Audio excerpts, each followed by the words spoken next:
All right, I think I'm getting a good rhythm with actually recording and making the audio, but I'll make sure not to speak too soon on that. So, this was my Saturday shoulder and arm day I do with the homies. So, I do overhead press or a high incline, whatever you want to call it. I'm not too picky about the description, but got two plates on there. This has become a more regular thing for me to be able to press this. I worked pretty hard to get 225 to be my overhead press about 6 or 8 months ago, and now it's kind of a regular thing. I can get under the bar and I know I can do it, which is a huge improvement for me. It was a massive milestone. And then my next strength goal, the far and away one that I have to work my way to slowly, I would love to do 275 in this form and fashion in long term, because my idol is Ronnie Coleman. Three plates is something I definitely want to do. He's not the only guy to have done that. So the more people who've done it, the more likely it is to be possible, even for myself. So I'm looking to get to three plates overhead press. And once we knocked those out, we rolled into this little superset of side raises with the homies, combined with some front raises. I, unlike most people these days, do intentional front delt work. I just like to do it to try and build more front delt. There's a lot of poses where having big shoulders are a benefit, and for me, my shoulders are not like a genetic strength, so I do have to actually put in extra effort for it. I i could definitely just say in general, like, my biceps and shoulders are my genetic weakness. My back, triceps, and legs are more so my strengths, and you can kind of see that reflected in my training, how I intentionally hit biceps twice a week. I do shoulder exercises twice or more per week, whereas with like legs, I only hit them once per week. I am a back day training addict, so I do train back twice a week, even though it's probably not necessary for me. It's a habit I've had forever, and I just can't seem to get away with from it. I love training back. At some point, I'm sure it would be a benefit to train back only once a week and reduce the intensity and volume frequency, but until I make that decision, for now, you can always see me doing back twice a week. It's way too much fun for me. When a judge tells me I have too much back is when I might consider training less back. I idolize a lot of bodybuilders who are known for their back, and it's just one of the coolest muscle groups. Legs are cool, but shit, back is crazy, and I understand why people like doing it. Barbell rows are fun, but I don't always train with the same people on Saturdays. I've never liked arm days, and that's why I made it so long into my training career with never really training arms. I just relied on big, heavy movements to accidentally train arms, and it got me to like a fat 18-inch arm, like fat as in like high body fat percentage. And as I've added arm days in, my arms have definitely grown now, and even really, really lean for a competition, my arms are now at 18 inches with like actual definition and veins, whereas they were only 18 inches when I was overweight. So it's great seeing that short term improvement I've had just by adding arm day in. And really, what that looks like is two bicep exercises at the end of a back day on Monday. And then I save biceps again for Saturdays, which is what I'll be doing here after the shoulders. And it's like three or four bicep exercises. Like I said, it's hard for me to get excited for an arm day.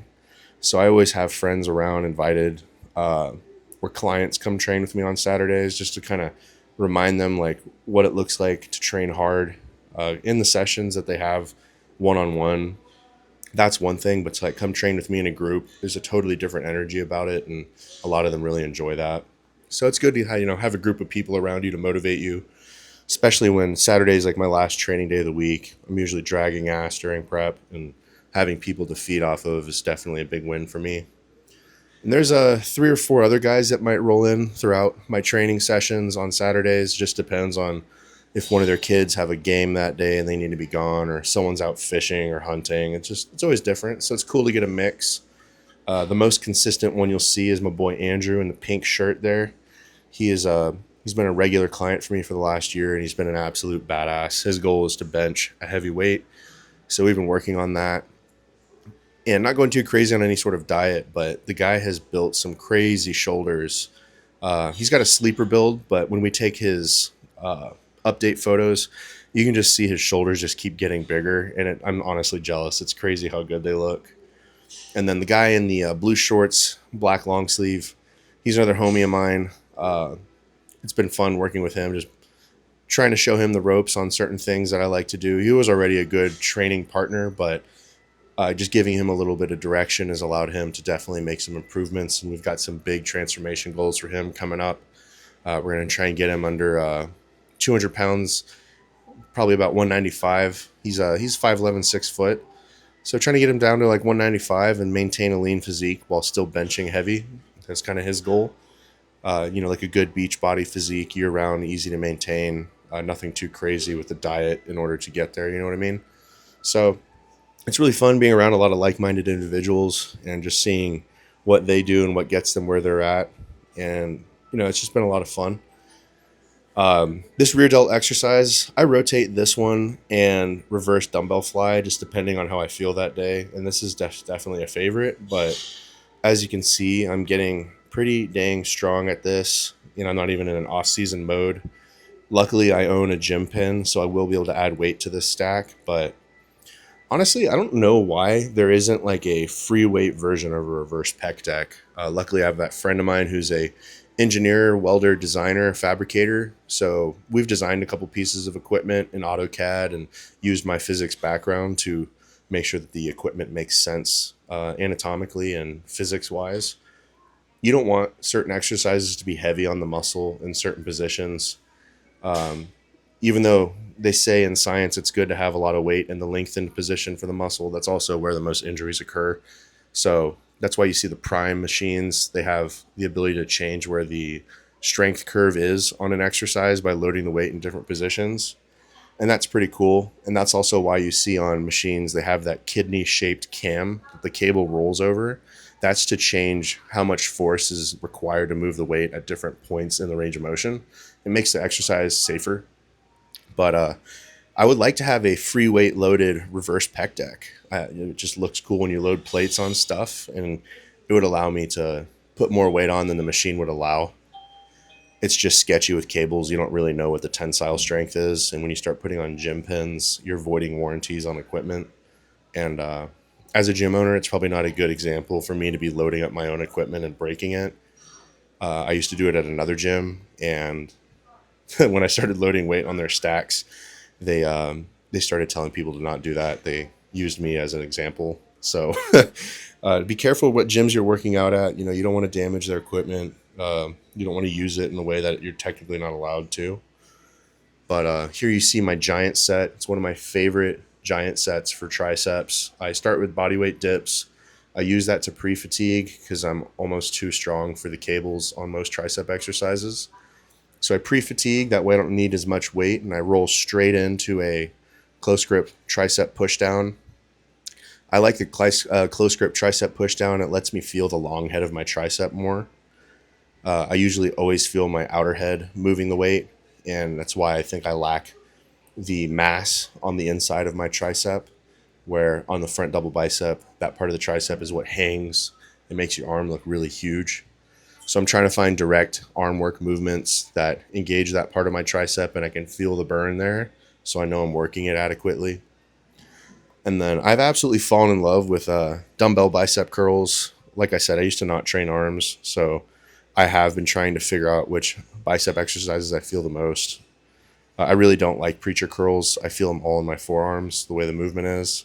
I may need to go lighter and work on it, or I need to change to a straight bar. I'm not sure. It may just not be an exercise for me. I forgot about what are those? The Arnold style bicep curls where you put your elbow on the inside of your knee. I think they're called concentration curls. I actually really like those. They're kind of like a Spoto curl. And I need to work those back, or not Spoto, spider curl. Spoto curl is a powerlifting thing. But I need to do more spider curls. I really feel those squeezing the bicep in the peak contracted position, which is great. I feel like every bicep curl like loads the lengthened and not loading the contracted position. And I like to be able to feel bicep movements through all the range of motion in varying degrees. And that's why I choose so many different bicep exercises, is to just feel the exercise in different parts of my muscles. But I run through this giant set like 3 or 4 times, try to increase weight where I can, when I can, generally just trying to make a really hard workout. And I consider a hard workout complete when I've soaked my hoodie straight through. and that's right about on par with where this workout's about to end.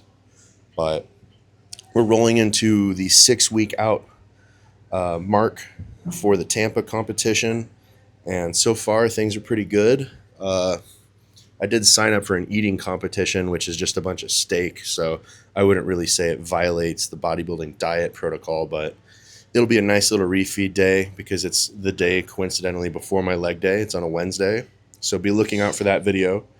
It's 3 pounds of sirloin steak with bread, mashed potatoes, and Brussels sprouts, and you get 50 minutes to eat all of it. I estimate I'll be done with it in about 20 minutes.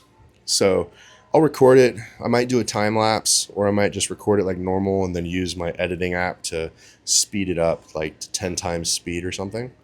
But be on the lookout for that. I'm pretty excited. It's my second ever eating competition.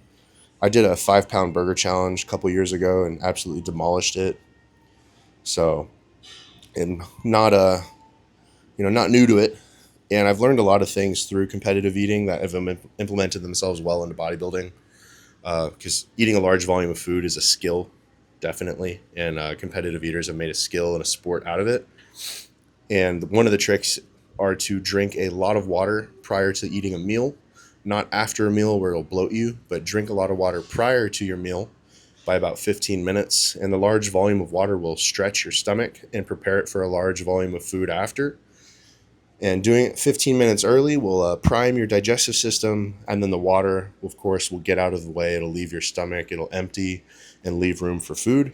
And if you're eating a large meal, water helps absorption of carbohydrates. It's good to be hydrated as a bodybuilder, so it's a great tool.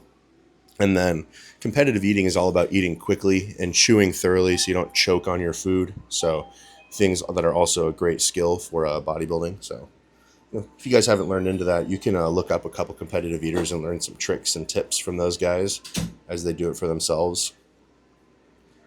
And then, you see me here doing a overhead tricep, like a French press almost. And then I do a bicep curl on the cable, isolating the bicep. I really struggle to feel my right bicep as well as I feel my left. And through the course of this exercise, I kind of figured out that my right shoulder moves a lot on my bicep curls. It's almost like the front delt kind of dominates the movement. Whereas on my left arm, I'm better at keeping the shoulder in place and rigid so that the bicep is doing more of the work than the shoulder. So unfortunately, it took me 3 sets to figure that out, and I really didn't get it perfect until the end. But I'll implement it to the next week, make a mental note of it, keep my technique sound. That way I can get more direct bicep work, as I really want to improve the symmetry between my right and left biceps. They look the same, but to me, I feel like my right just doesn't look as pretty as the left. So that's it, man. That's another video upload. You guys have a good day, and thanks for supporting the channel.